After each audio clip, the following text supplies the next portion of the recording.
Hey everybody out there, Creamy Goodness here to show you a game called Rimworld. This game is very interesting. It takes a lot of different pieces from a lot of different games.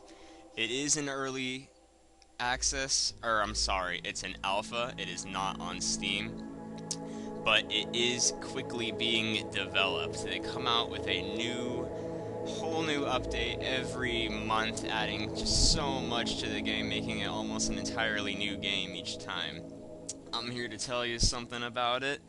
I'm gonna show you some of my best starting colonists, what I like to start with. I'm gonna tell you what all the skills do. I'm gonna show you the world, and let's just get right into it. So, Rimworld takes a lot from a game called Dwarf Fortress, and you're gonna see that as we go on. See here, you can create your own worlds, just like in Dwarf Fortress, and you're gonna put in a seed. I'm just gonna go ahead and put in my name. Alrighty, and as you can see, we have a map generated for us according to our seed. There's plenty of different biomes to play on. Only 2 have not been implemented yet.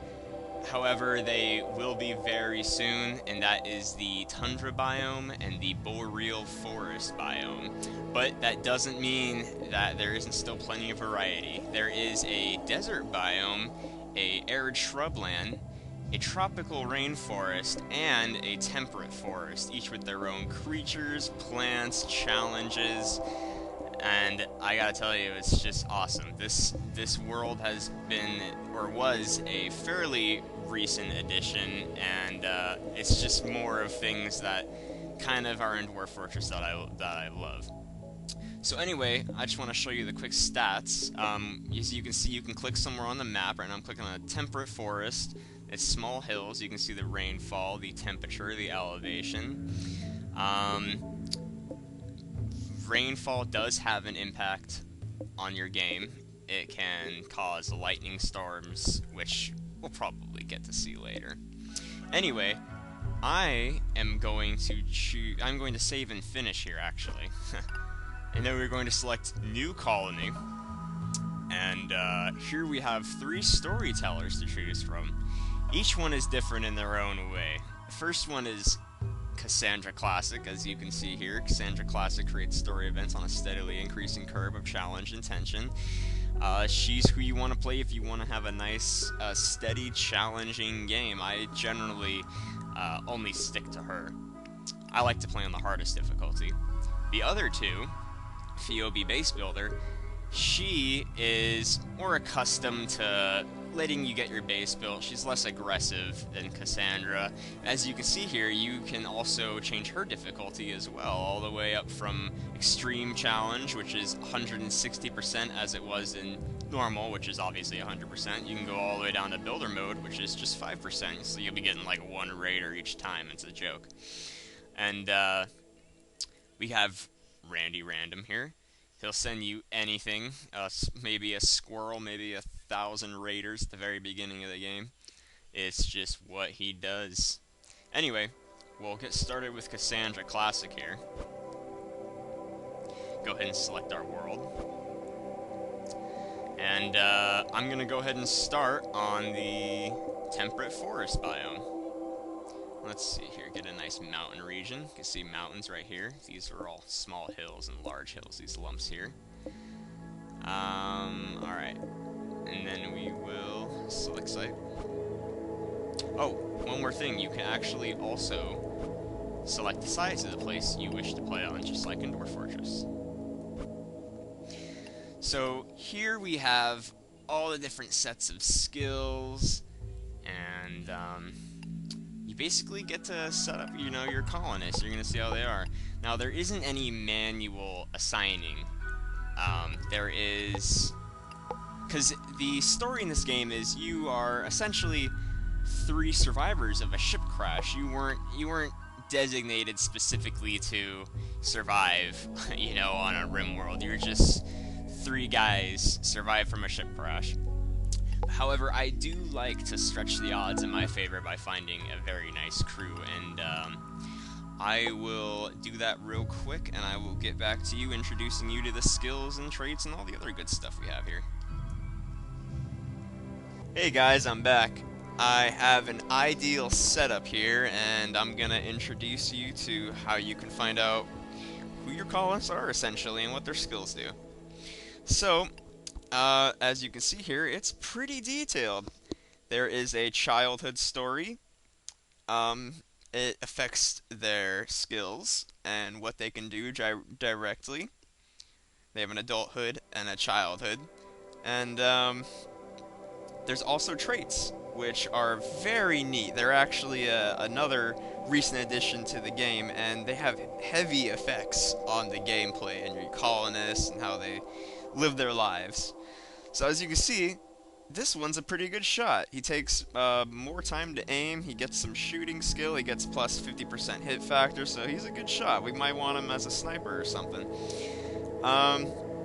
So the skills are... they level up as the pawns use them, and there is also passion to them. You see these flames here? That means how quickly they will learn the skill. 2 flames is the quickest they're gonna learn it, up to 1.5%, as you can see there. Or I'm sorry, 1.5 times. It's normally 0.3 times. Now, the skills, each of them serve a very important purpose in the game. Construction is obviously for building things at a quicker pace.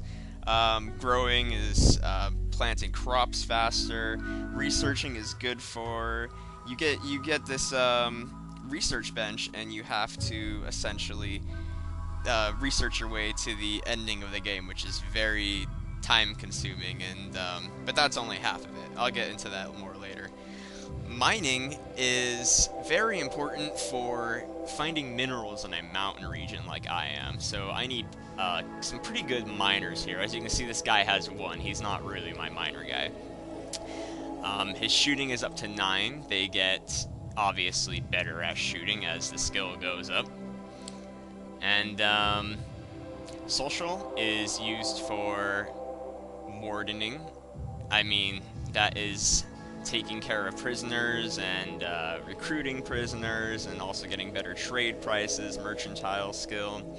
They also recently implemented melee weapons into the game, and they are fairly strong. You can definitely take down someone with a gun as long as you get the jump on them. Medicine has become extremely important in this game, as the limbs in this game are just as breakable in Dwarf Fortress. And why I mean that, I mean the combat is just as brutal. You're gonna see legs get shot off, arms get shot off, eyes shot out, all types of stuff.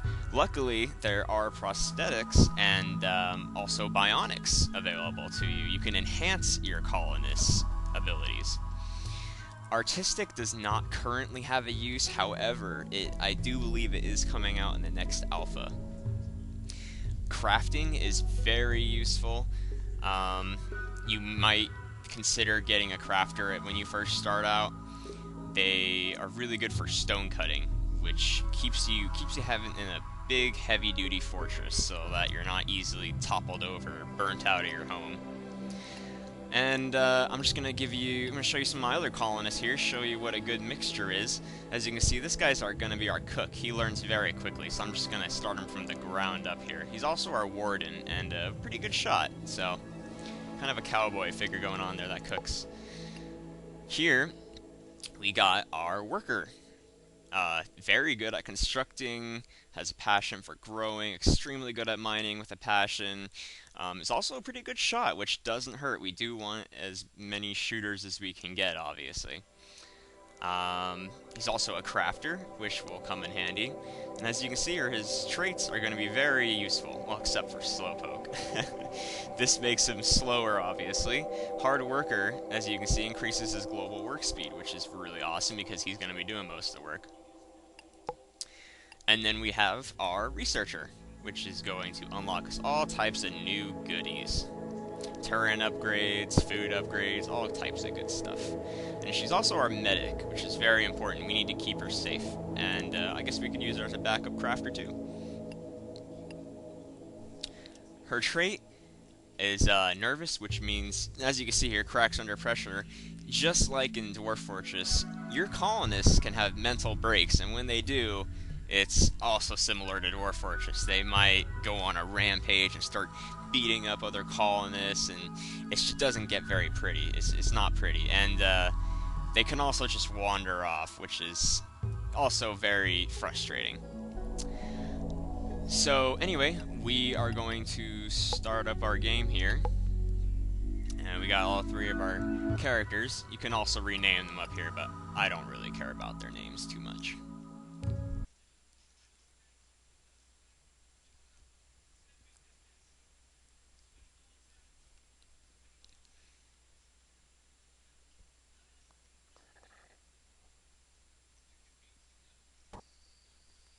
So, here we are. The three of you awaken in your cryosleep sarcophagi to the sounds of sirens and ripping metal. You barely get to the escape pods before the ship is torn apart.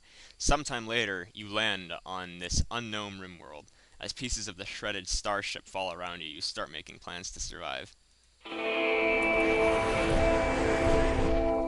Alrighty guys, and I think this is going to conclude my first video.